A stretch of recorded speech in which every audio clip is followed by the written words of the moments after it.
In this segment, JPR's Vanessa Finney shines a light on midlife reinventions in her new segment, My Better Half. I'm Vanessa Finney, and it's time for our new segment, My Better Half. With career changes and second acts becoming more common, this show shines a light on people going through midlife reinventions or who are otherwise thriving in the second half of their lives. My guest today was in her late 50s when she began turning back to a favorite pastime from youth, and she now has a flourishing career in it as a painter and art teacher. Pam Haunschild, welcome. Thank you, Vanessa. I'm glad to be here. So you're a professional artist now after a long career in another field, and we'll get to that in a moment. Tell me first about your early experience with art and what form and what age you started. Was it your first love? Well, I would say I was about 8 years old, and I just started drawing horses. And I just kept at drawing them until they started to actually look like horses, which took a little while. And then I just continued with drawing skills, honing drawing skills with various subjects and things like that. And so, yeah, that was my first experience, and it was really my only love. The only thing that I could do art-wise was drawing at the time.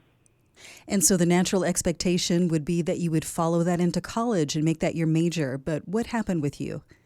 Yeah, well, I actually did have a scholarship to study in art school. My parents did not want me to do that, especially my mother. My father wanted me to get a degree in business, and I was a very obedient child, and I got a degree in finance. So, yeah, I did not study it in college at that time. And did that lead you into your career? Yeah, I actually had kind of two different careers. The degree in finance kind of naturally led to a career in banking. So I worked in banking for about 10 years right out of college.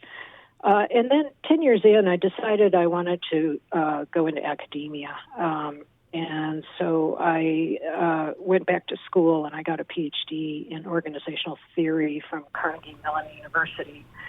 And then from there, I got a job as professor at the Stanford Business School and was there for about 9 years.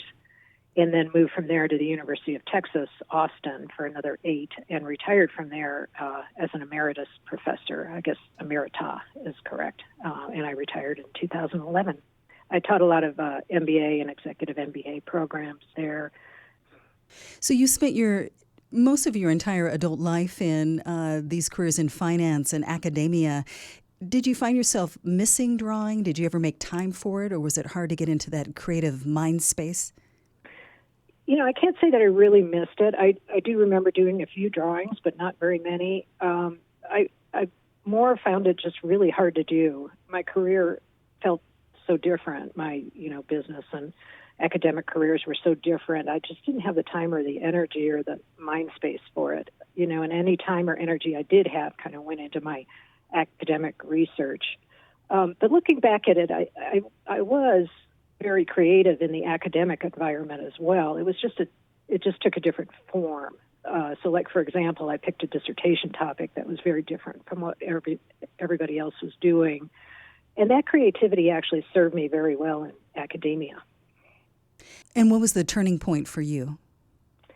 Well, I retired from academia in 2011, really not knowing what I was going to do with my life. I knew where I was going to live because my husband and I had bought a vacation home on Mount Ashland back in 1999. And we love it here and figured that we'd end up being here permanently someday. But I was relatively concerned about finding something that I could devote myself to, that I would enjoy. And I went ahead and I retired and took the leap anyway. And being a researcher at the time, I did a lot of research. I read a lot of books about retirement, but I have to say they were not all that helpful. Because at least at the time, I think maybe it's different now, but at the time, those books were mostly focused on the financial aspects of retirement and not the, what are you going to do with yourself kind of aspects. So I ended up continuing some academic work for a while. I taught a few courses overseas. I taught decision-making classes for Ali at SOU, and I chaired the curriculum committee there. I was on the Rogue Valley Symphony Board, couple of other nonprofit boards. I volunteered for Wildlife Images. So I was doing things, but the big turning point for me came when I was down in Carmel, spending a month there back in 2012, and just kind of looking around for something to do. And I saw an advertisement for a printmaking workshop at one of the art centers that they have there. Carmel has a really nice art community. And I took it, and I really enjoyed it. And I think it made me feel like I had returned to something that I really loved, and I wanted to do more of it. And so that was really the start of doing art full time for me. I did some printmaking. I took some more classes, and I did printmaking actually at the Ashland Art Center. They had a nice printmaking facility there. But I also did a lot of other experimenting with different media. I did some handmade books. I made some cards. I did some fiber work. And then in 2013, I decided to take some more formal classes at Rogue Community College, and then work at art full time in that respect. And so I took a class on design, what makes good design in art, and it had drawing and painting as part of the class.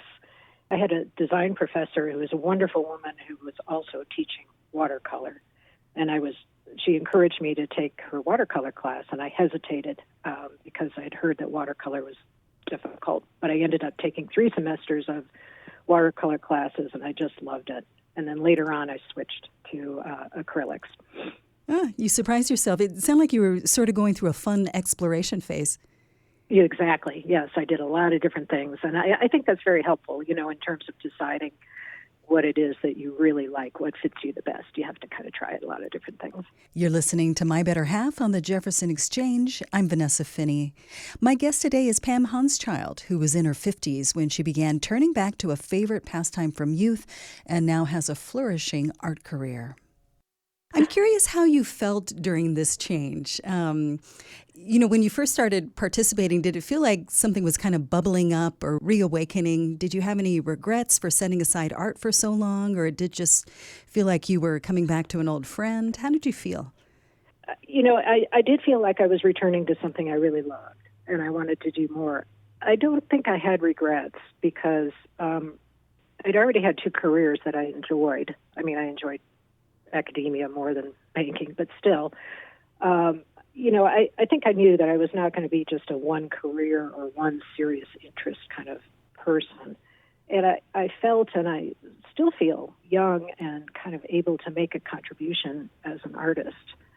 So I think I was more philosophical about it. I don't think I regretted it, but I did, I think, recognize that this was something that I loved, and I remembered, of course, my early days drawing and enjoying that. Yeah, I think that's something important maybe for some listeners to hear, because sometimes people can be filled with regret or have those what-if thoughts that kind of haunt you. But truth be told, you don't really know where that path would have led if you had gone straight into art school or chosen that major. And in some ways, maybe your business academic career fed in. It might have developed skills that are helping you now. Yeah, I think that's right. I think a couple of things that are helpful for me now, and probably would be helpful for anybody who's doing a later in life career change, is that you have more experience and have more ability to work through problems when things aren't going so well. So for me in art, it might be a setback, not getting some position I wanted or not getting into competition I wanted or something like that. Sometimes it's in a single painting, though, frankly. All my paintings go through what I call an icky phase. A lot of artists have the same experience. And you just kind of got to stick it out and, stick to it and, resist that urge to just throw it away. So tenacity.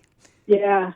And then I think there are a couple of other things, too. I can't say everyone would feel this, but I personally do feel more creative energy now in the sense that I'm not a representational painter. I have to work in my paintings to kind of see things that are not there. I paint subjects, with kind of wild colors sometimes. And I find that easier to do now than when I was younger. In fact, I didn't do it at all when I was younger. I was drawing exactly what I saw, horses or whatever it was I was drawing. But now I do it, and I've made that switch pretty much from the beginning into this more experimental kind of painting. This is My Better Half on the Jefferson Exchange. I'm Vanessa Finney, and I'm talking with Pam Haunschild about her thriving third act. Talk more about that. What is it about the idea of practicing your art in your 60s that you feel you have more freedom to do that, to be a more visionary painter, or how's that playing out? Yeah, I think that's right because I'm fortunate. I make money at my art, but I don't have to make a living from it. So there's freedom that comes with that. I don't feel like I have to be driven by what is marketable, although my stuff seems to be marketable, but still, it isn't my constant focus. And I also have the freedom to be able to travel and to do residencies and things like that. And I think that's just harder when you're younger and you have more obligations in a certain location. So my residencies and things like that I've done have been really opened my eyes to kind of experimenting and new ways of reflecting nature. That's basically what I do, is try to show people a different way to look at nature, and hopefully they'll appreciate it in a kind of a new and different way. It's a good time to ask you about the current art positions you hold in your gallery representation, at least locally, as well as those residencies. You've really had some interesting experiences. Yeah, those have been wonderful. First galleries, I'm at Art and Soul Gallery, which is on Main Street right in Ashland. I've been there for about 7 years now. I'm in Second Street Gallery, which is in Bandon, and I do a lot of ocean-focused work, seascapes, things like that, and that's mostly the work that I have there. I have a couple pieces in Crooked Mile Gallery, which is a fairly new gallery up in Phoenix, Oregon, and I have work now at the Mendocino Art Center Gallery down in Mendocino, California. The residencies, though, those were really fun, and the first one I did was in 2015, so that was pretty early on. And I did 3 national parks. So Lassen National Park was the first one. That was in 2015.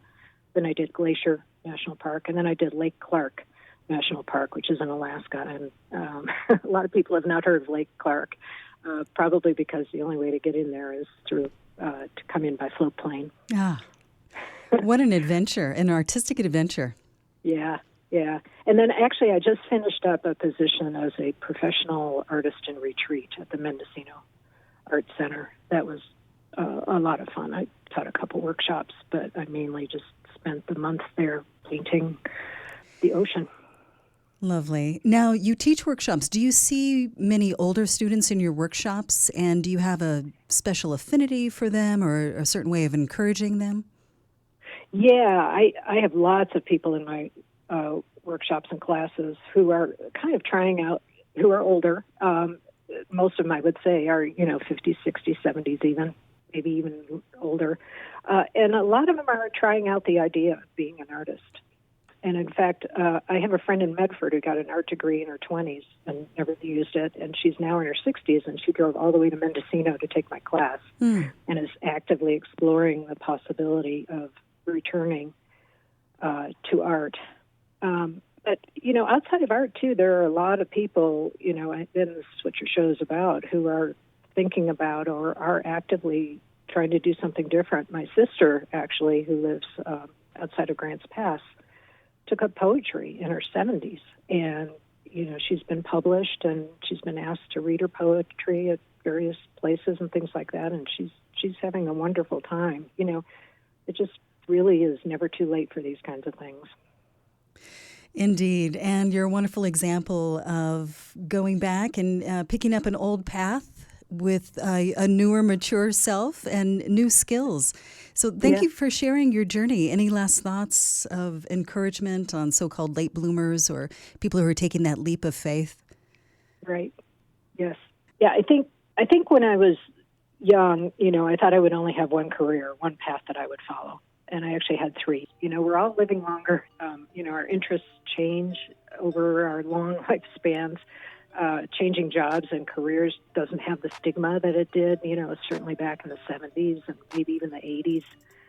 It never is too late. There's this old saying, it takes some period of time, like 3 to 5 years to train to pick up a new skill, and people say, well, I'll be old then, I'll be 70 years old. Well, how old will you be in 3 to 5 years? If you don't do that, you're still going to be 70. Yes, I've always loved that. Yeah. Yeah. Well, Pam Haunschild, it's been wonderful talking with you, and best of luck with your continued success. Yeah, thank you, Vanessa. It's been a pleasure.